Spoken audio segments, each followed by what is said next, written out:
The latest cash grab butchering of a franchise by Disney Plus, Night at the Museum, Kamuna rises again.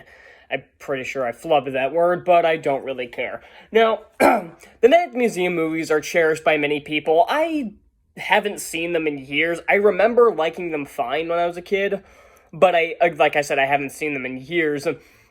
So I don't really remember them that much. However, I remember enough to know that I wasn't going to look forward to this at all. The trailer looked extremely dumb. It looked boring. It looked bland. It looked like every other Disney Plus remake or sequel that they've made in the past 3 years. So it should come as no surprise that this movie's pretty bad. Now, it's not quite unwatchable. It's intolerable at times, but it's not quite unwatchable. And I don't know what it is. This movie is kind of hard to talk about, mostly because there's just not much here. I mean, the plot is literally born out of a character's own stupidity and cowardice. Fantastic. So, we get the cliche plot of the sequel that comes years after the original, where the son of the original caretaker, or night guard in this case, has to become the new night guard. And none of the original cast is here, I don't think. Don't quote me on this, I don't really care enough to look it up, but the cast isn't here. Ben Stiller does not play Larry Daly, even though the guy that got to play him does an okay impression. Either that or he just sounds like him. And Robin Williams, of course, does not play Theodore Roosevelt, because, obviously. And I don't think the rest of the cast is here, but honestly, that doesn't really matter, because they wouldn't have put in a good performance anyway, because this script is awful. The main kid is, again, it's just the other stereotype of the kid who doubts himself about his talents and everything, and he's, of course, going to use that to save the day, even though it doesn't really make a ton of sense. Oh, man, I'm so sick of these kinds of movies, and like I said, the plot is literally born. So much of this movie relies on coincidence. And that's one of the worst ways to write a movie.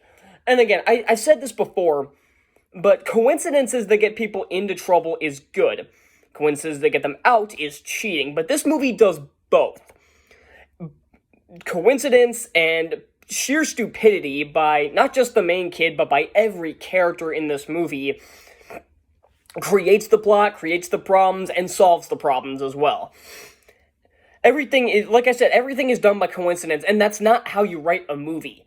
None of these characters have 3 brain cells to rub together, and the action scenes are just there because we need action sequences. The animation is stilted and just flat out bad. 2D animation is overrated as hell. Now, I get that there's so much stuff you can do with 2D animation, but when you don't put effort into it like this movie clearly didn't, it looks so bad. So, because everybody says, oh, 2D animation is vastly better than 3D, because everybody says that about anything modern. It's like the same people that say, oh, practical effects is way better than CGI. Again, practical effects are overrated as hell. Because it doesn't matter, there is no such thing as one being better than the other, it's which one fits. They obviously couldn't do this movie in live action like the first 3, because that would have required, a budget, and this movie did not have that, so they decided to animate it and get a bunch of relatively unknown actors, or at least actors no one really cares about.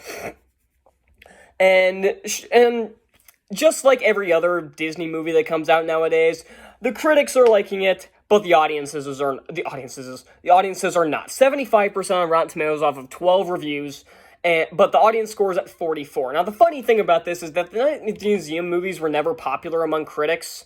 The first one's at 43, the second one's at 44, and the third one's at 47. So, yeah, apparently more and more critics liked them as they went along, but that's not really the point. So, these have never been popular with critics, and that's fine, but it's really showing just how many critics are just, overly infatuated with Disney to the point where they will defend anything they put out, but the audiences are clearly fed up with this crap. And so am I. I'm sick of these half-assed sequels and remakes that Disney Plus keeps shitting out off of a budget of $30, and they put no effort into it. If they put effort into these movies, it'd be fine. Like, it would obviously be a shameless cash grab, but even shameless cash grabs can be good. I like the Aladdin remake that came out a few years ago, and even I'm not, even I will admit, even though I like the movie, it's a shameless cash grab. But it was still a well-made movie because there was effort thrown into it. Then compare that to The Lion King, or Beauty and the Beast, or Mulan, or the upcoming Little Mermaid. It's a shameless cash grab, but had no effort put in, so it's obviously a terrible movie. And every Disney Plus movie and TV show, outside of the MCU TV shows, have no effort put into them whatsoever. Obi-Wan Kenobi was a thoughtless, infuriating piece of shit. The Cheaper by the Dozen movie, less said about that, the better. And the Diary of Wimpy Kid, the two new Diary of Wimpy Kid movies were bad. The first one was insufferable, and the second one was just bad. And now we have this, and there are a ton of other examples, like the Lady and the Tramp remake was just another soulless cash grab. And like I said, the Star Wars shows, Obi-Wan Kenobi was insufferable. Tales of the Jedi was a waste of a good premise and should have been focused on one of these stories, and would have made the movie a lot better, or should have been focused on a ton of different Jedi. And pretty much any Star Wars show that's coming out of Disney Plus, maybe except for The Mandalorian. But all of the others are just cash grabs with zero effort, zero heart, zero effort, because no one cares. If your movie or TV show goes to Disney Plus, you're pretty much dooming it. Because, like, the same thing with the Pixar movies, it's like the worst one of the past, 10 years went to Disney Plus, and that was Turning Red. It was terrible. That was another one that came out. It's like, but at least that one was trying to tell an original story. It wasn't a very good one, but at least it wasn't a shameless cash grab. It was just a bad movie.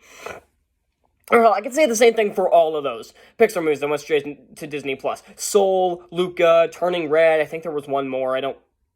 Was there another one that went straight to Disney Plus? I don't think so, but you see my point. Those three, they try to, even though I didn't like those movies very much, or if at all, they were at least, I can at least say they weren't shameless, soulless cash grabs.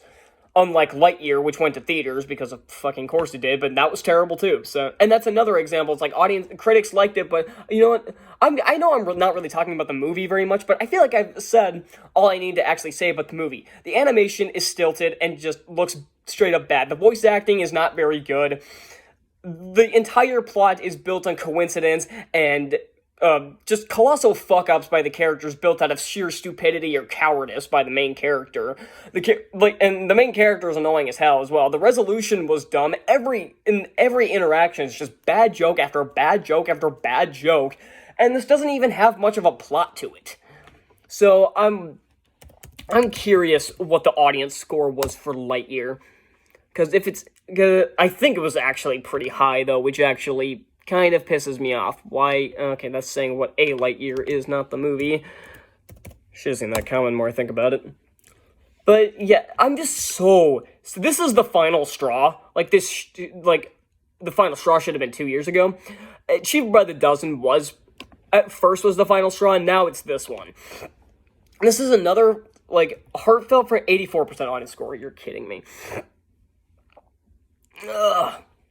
But yeah, then you have Strange World, which people didn't like. Audience score 66. Eat a dick. I am not apologizing for that. But yeah, I'm sick. This is the actual final straw. I have no reason to believe any movie going straight to unless it's the MCU. I see no reason to give the benefit of the doubt to any movie or show that goes straight to Disney Plus anymore, because it's just not going to have any effort put into it. So, why should I give you the benefit of the doubt if you're not going to put in the effort to make me believe that your movie's going to be any good?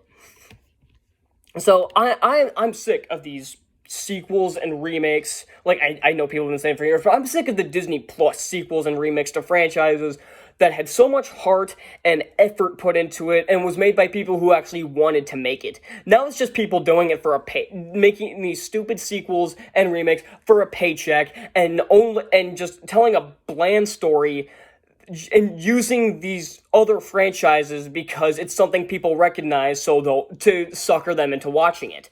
It's what's been happening for years. Same thing happened with, again, Book of Boba Fett, Obi-Wan Kenobi, the Diary of Wimpy Kid movies, Disenchanted, reviewing that later today, so... And I'm not going to tell you what I thought of it, but you'll just have to wait and see. So yeah, that's all I've got for Night at the Museum. Kamunra rises again. I'm giving this a D. It's not even so, like, insufferably bad to give it an F. It's the final straw, is what it is. That's what it is. It's the final straw. I am never giving a Disney Plus release a benefit of the doubt anymore, unless it's an MCU show, or one of their special presentations. That's it. It's the only thing I'm even gonna consider that might be good at Disney Plus. Their movie, especially when it's something like that. Maybe their original content, like maybe they have, like, any show or movie that's not based off of another franchise, like another soulless remake or sequel, maybe I'll give it the benefit of the doubt, but none of these. If I see another one of these, I swear to God, I'm going to beat Bob Iger senseless. Maybe I should go, maybe I'll go, no, I'm gonna beat Bob Chapek. Personally, just go beat him to death with a bag full of dead batteries, I guess. I'm gonna fill a pillowcase with dead batteries and beat Bob Chapek to death with it. So that's all I got for this, and I'll see you next time. Bye.